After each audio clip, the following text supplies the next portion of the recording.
एक बार फिर मैं आप लोगों का स्वागत कर रही हूँ अपने चैनल पर। आज राधाष्टमी है, भाद्रपद महीने की शुक्ल पक्ष है और आज इसकी अष्टमी तिथि है।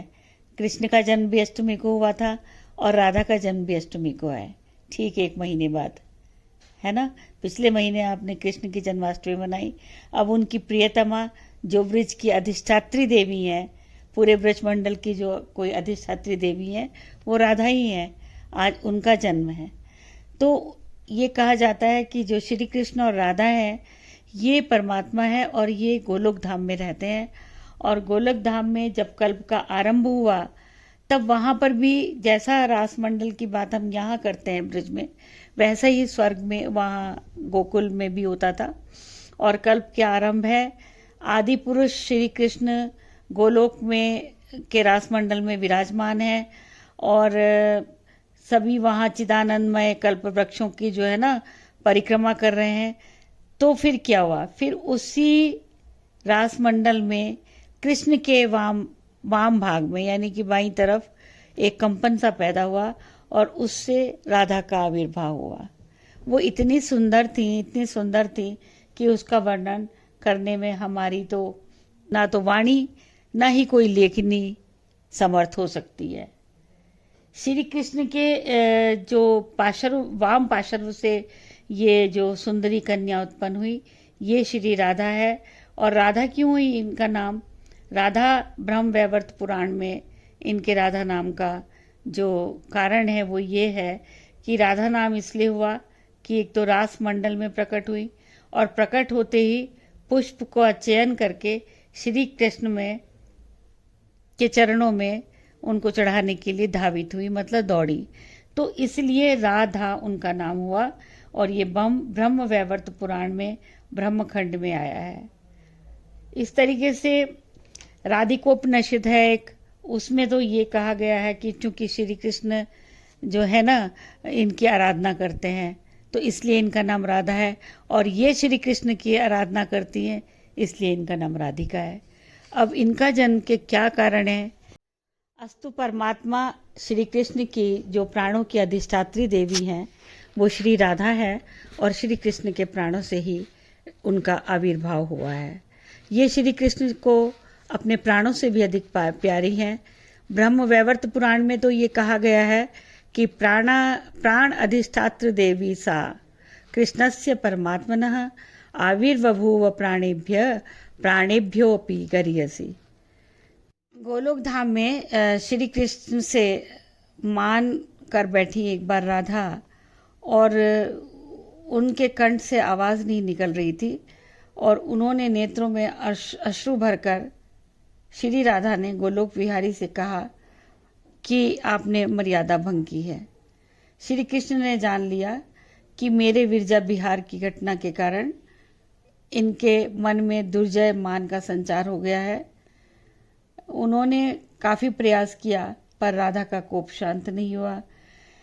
यह श्री राधा का मान सुदामा गोप के लिए असह्य हो जाता है और वो क्या करता है कि गोलोक विहारिणी की भर्त्सना करने लगता है, जिससे राधा और भी कुपित हो जाती हैं और उसको शाप दे देती हैं कि तुम असुर योनि में कुछ देर घूमो और मेरे तप्त हृदय को संतप्त करने आए हो तो जाओ असुर योनि में कुछ देर घूमते रहो। सुदामा गोप इससे कांप उठता है। वह कह उठता है कि हे गोलोकेश्वरी, तुम्हें सामर्थ्य है, तुमने मुझे नीचे गिरा दिया, मेरी संपत्ति छीन ली। श्री कृष्ण के वियोग का तुम्हें दुख का अनुभव नहीं है तो तुमने वह दुख मुझे दिया है। तो जाओ देवी जाओ, एक बार तुम भी श्री कृष्ण का वियोग अनुभव करो। सुदूर द्वापर में गोलोक विहारी के लिए ये देवव्रत प्रतीक्षा करेंगे, इनका अवतरण होगा। उसी समय गोप कन्या के रूप में भारतवर्ष में तुम भी अवतरित हो जाओ। गोप सुंदरियों के रूप में तुम्हारी ये सखियां भी अवतरित हो जाएंगी। लेकिन श्री कृष्ण 100 वर्षों के लिए अर्थात 100 वर्षों के लिए तुमसे अलग हो जाएंगे। 100 मानव वर्ष श्री कृष्ण का वियोग दुख अनुभव करो, स्वयं अनुभव कर लो कि श्री कृष्ण का वियोग कोटि कोटि नरक यंत्रणाओं से भी अधिक भीषण है।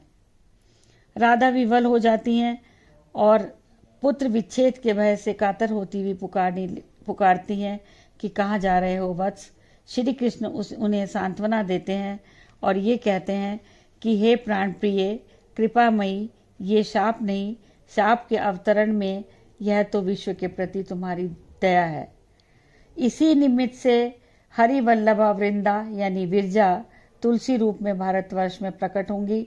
इसी कारण से भारतवर्ष के आकाश में तुम्हारी चरणों की जो ज्योत्सना है वो चमकेगी और जीव, प्रपंच में फंसे हुए जीव अनंत काल के लिए तुम्हारे चरणों के दर्शन से कृतकृत्य होते रहेंगे। सुदामा तो गोलोक का है, गोलोक में लौटकर आ ही जाएगा। तो यथा समय जो वृषभानु गोप थे राधा, इस प्रकार राधा का भाद्रपद की शुक्लाष्टमी चंद्रवासर मध्याह्न के समय जन्म हुआ। इसके पश्चात श्री कृष्ण से उनकी का संपर्क हुआ और श्री कृष्ण जब मथुरा चले गए उसके पश्चात 100 वर्षों तक राधा से नहीं मिले।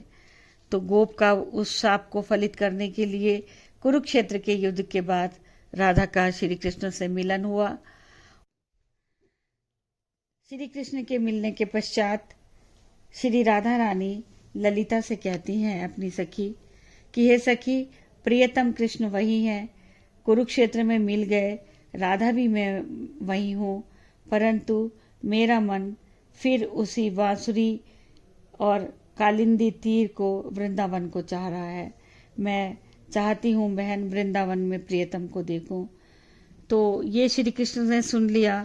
फिर श्री कृष्ण ने जिस स्थान पर ब्राह्मण पत्नियों से अन्नदान लेकर तृप्त किया था, उस भांडीर वन में श्री कृष्ण ने एक दिव्य अति दिव्य रथ मंगवाया। रथ आकाश से नीचे उतरता है और उस रथ में श्री कृष्ण संकेत करते हैं, श्री राधा किशोरी उठती हैं, रथ पर आरोहण करती हैं और वो असंख्य ब्रजपुरवासी भी क्षण भर में ही उस रथ पर बैठ जाते हैं। देखते ही देखते रथ गोलोक धाम की यात्रा में चल पड़ता है, अंतर्निहित हो जाता है।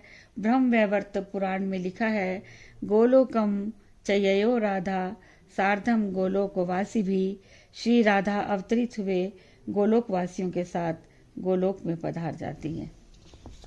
अब इसी के साथ मैं अपनी ऑडियो क्लिप को राधा रानी का स्मरण करते हुए बंद करती हूँ। आपको राधा रानी के जन्मदिन की पुनः पुनः शुभकामनाएं। उनके चरणों में आपकी नित्य निरंतर भक्ति बनी रहे।